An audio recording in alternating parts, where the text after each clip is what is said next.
ಇಂದೇ ಡೌನ್ಲೋಡ್ ಮಾಡಿ ಮತ್ತು ನಿಮ್ಮ ನೆಚ್ಚಿನ ಶೋಗಳನ್ನು ಆನಂದಿಸಿ.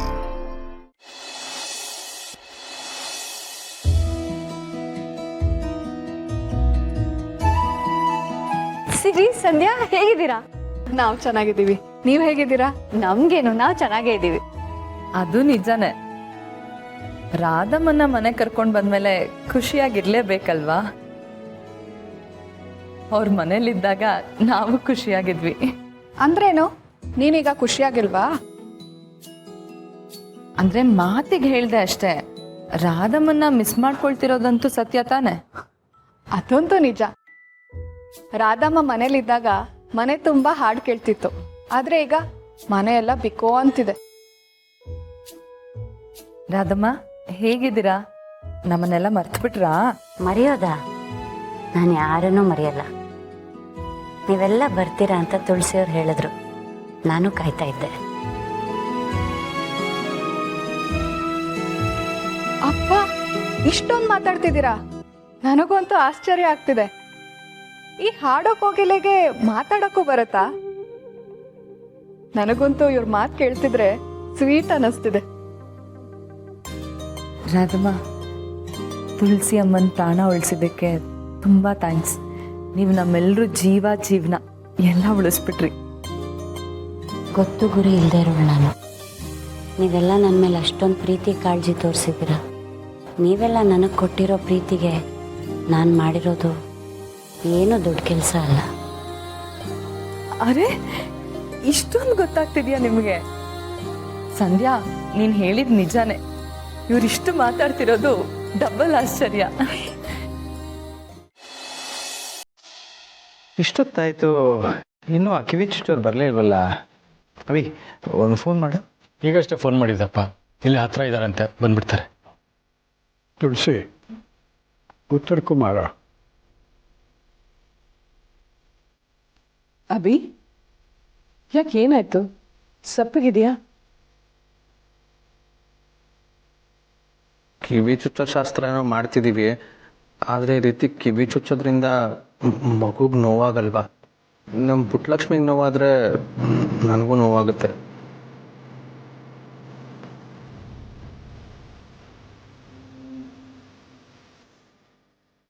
ಅಯ್ಯೋ ದಡ್ಡ, ಅದಕ್ಕೆ ಹೀಗೆ ಸಪ್ಪಗೆ ನಿಂತಿದ್ಯಾ? ನಮ್ಮ ಮೀರಾಗೆ ಏನೂ ನೋವಾಗಲ್ಲ. ಅವಳು ಆರಾಮಾಗಿ ಕಿವಿ ಚುಚ್ಚಿಸ್ಕೋತಾಳೆ. ನೋವಾಗೋದೆಲ್ಲ ನಿಮ್ಗಳಿಗೆ. ಇಲ್ಲಮ್ಮ, ನಾನು ಅದನ್ನೇ ಯೋಚನೆ ಮಾಡ್ತಿದ್ದೆ. ಅಷ್ಟು ಚಿಕ್ಕ ಮಗುಗೆ ಈ ಥರ ಚುಚ್ಚಿದ್ರೆ ನೋವಾಗುತ್ತೆ ತಾನೆ.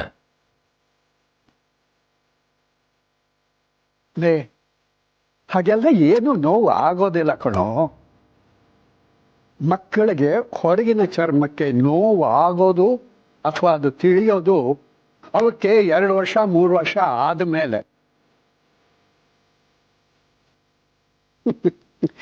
ಇದನ್ನ ನಾನು ಹೇಳ್ತಿರೋದಲ್ಲಪ್ಪ, ನಿಮ್ಮ ಸೈನ್ಸೇ ಹೇಳ್ತಾ ಇರೋದು. ದತ್ತ ಅವ್ರು ಹೇಳ್ತಿರೋದು ಸರಿ. ಮಕ್ಕಳಿಗೆ ಸುಮಾರು 2 ರಿಂದ 3 ವರ್ಷ ಆಗುವವರೆಗೂ ಅಷ್ಟಾಗಿ ನೋವು ಗೊತ್ತಾಗಲ್ಲ.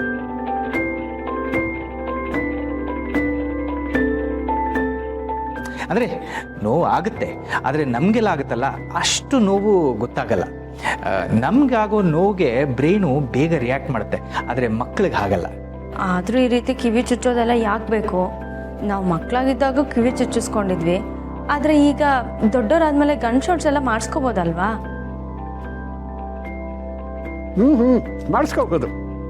ಈಗಿನ ಕಾಲದಲ್ಲಿ ಕಿವಿ ಚುಚ್ಚಿಸೋದಕ್ಕೆ ಬೇಕಾದಷ್ಟು ಟೆಕ್ನಾಲಜಿಗಳೆಲ್ಲ ಬಂದು ಹೋಗಿದೆ. ಆದರೆ ಶಾಸ್ತ್ರ ಸಂಪ್ರದಾಯದ ಪ್ರಕಾರ ಮಾಡಬೇಕು ಅಂದರೆ ಅದಕ್ಕೆ ಬೇರೆ ಅರ್ಥ ಇದೆಮ್ಮ. ದತ್ತ ಅವರೇ, ಅಷ್ಟೊಂದು ನಿಗೂಢ ಅರ್ಥಗಳಿದಾವ? ಹೌದಪ್ಪ. ನಮ್ಮ ಧರ್ಮದಲ್ಲಿ 16 ವಿಧಿಗಳಿವೆ. ಅಂದರೆ 16 ಸಂಸ್ಕಾರಗಳಲ್ಲಿ ಇದು ಕೂಡ ಒಂದು. ಇದಕ್ಕೆ ಕಾಂಚೇದನ ಸಂಸ್ಕಾರ ಅಥವಾ ಕರ್ಣಭೇದ ಸಂಸ್ಕಾರ ಅಂತ ಹೇಳ್ತಾರೆ. ತುಳಸಿ, ನಿನಗಿದ್ರ ಬಗ್ಗೆ ಚೆನ್ನಾಗೇ ಗೊತ್ತಿರಬೇಕಲ್ಲ, ಹೇಳು. ಹೌದು ಮಾವ, ಹೆಣ್ಣಾಗ್ಲಿ ಗಂಡಾಗ್ಲಿ ಹುಟ್ಟಿದ ಮಕ್ಕಳಿಗೆ ಚಿಕ್ಕ ವಯಸ್ಸಲ್ಲೇ ಈ ಶಾಸ್ತ್ರನ ಮಾಡ್ತಾರೆ. ಇದರಿಂದ ಅವ್ರ ಆಯಸ್ಸು ಆರೋಗ್ಯ ಚೆನ್ನಾಗಿರುತ್ತೆ, ಎಲ್ಲರ ಆಶೀರ್ವಾದನೂ ಇರುತ್ತೆ, ಜೀವನನೂ ಸುಖವಾಗಿರುತ್ತೆ ಅನ್ನೋ ನಂಬಿಕೆ.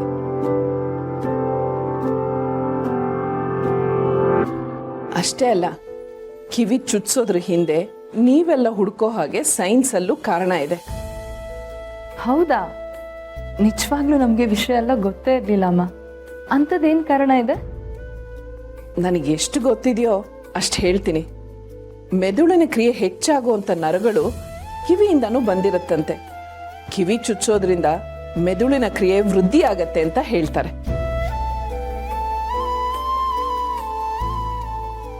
ಅಷ್ಟೇ ಅಲ್ಲ, ಮಕ್ಕಳು ಚುರುಕಾಗ್ತಾರೆ, ಕಿವಿ ಸಾಮರ್ಥ್ಯ ಹೆಚ್ಚಾಗತ್ತೆ ಅಂತ ಹೇಳ್ತಾರೆ. ಮಕ್ಕಳು ಮುದ್ದಾಗಿ ಕಾಣ್ತಾರೆ ಅನ್ನೋದ್ರ ಜೊತೆಗೆ ಇದು ಆರೋಗ್ಯಕ್ಕೆ ಒಳ್ಳೇದು ಅಂತ ಹಿರಿಯರು ಹೇಳ್ತಾರೆ.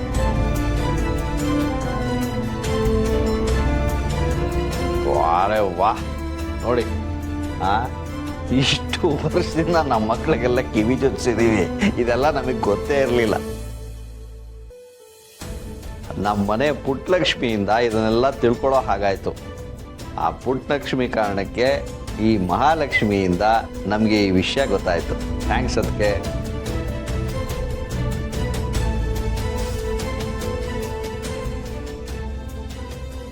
ಬಂದ್ರಲ್ಲ? ಪೂರ್ಣಿ, ಹೋಗಿ ಮಗುನ ಕರ್ಕೊಂಡು. ಸರಿ ಮಾವ. ಸರಿ, ನಾನು ಊಟದ ವ್ಯವಸ್ಥೆ ಹೇಗಾಗ್ತದೆ ನಾನು ನೋಡ್ಕೊಂಬರ್ತೀನಿ.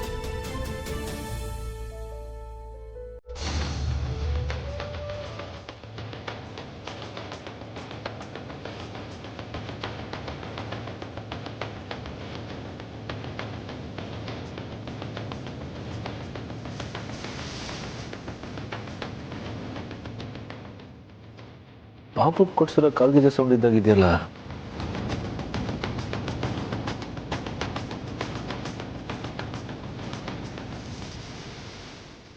ಅಯ್ಯೋ, ಮಗುನ ಇಲ್ಲೇ ಮಲಗಿಸಿದ್ನಲ್ಲ, ಕಾಣಿಸ್ತಿಲ್ಲ. ರಾಧಮ್ಮ ಇಟ್ಕೊಂಡು ಹೋಗಿರ್ಬೋದಾ? ಹೊರಗಡೆ ಹೋಗಿ ನೋಡ್ತೀನಿ.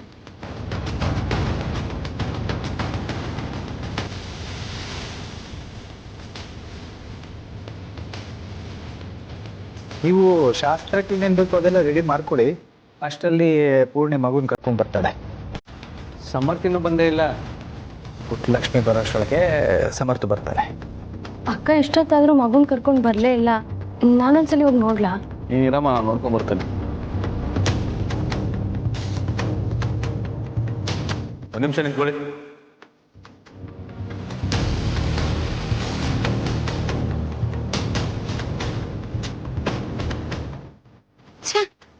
ಇವನು ಯಾಕೆ ಇಲ್ಲಿಗೆ ಬಂದ? ನನಗೆ ಈ ಮಗುನ ಹೇಗೆ ಕರ್ಕೊಂಡು ಹೋಗ್ಲಿ? ಇವನಿಗೆ ನನ್ನ ಬಗ್ಗೆ ಏನಾದರೂ ಗೊತ್ತಾಗ್ಬಿಟ್ಟಿದ್ಯಾ? ಏನ್ ಮಾಡ್ಲಿ? ಇವನಿಗೆ ಚಾಕುವಿಂದ ಚುಚ್ಚಿಕೊಂಡು ಮಗುನ ಎತ್ಕೊಂಡು ಹೋಗ್ಬಿಡ್ಲಾ?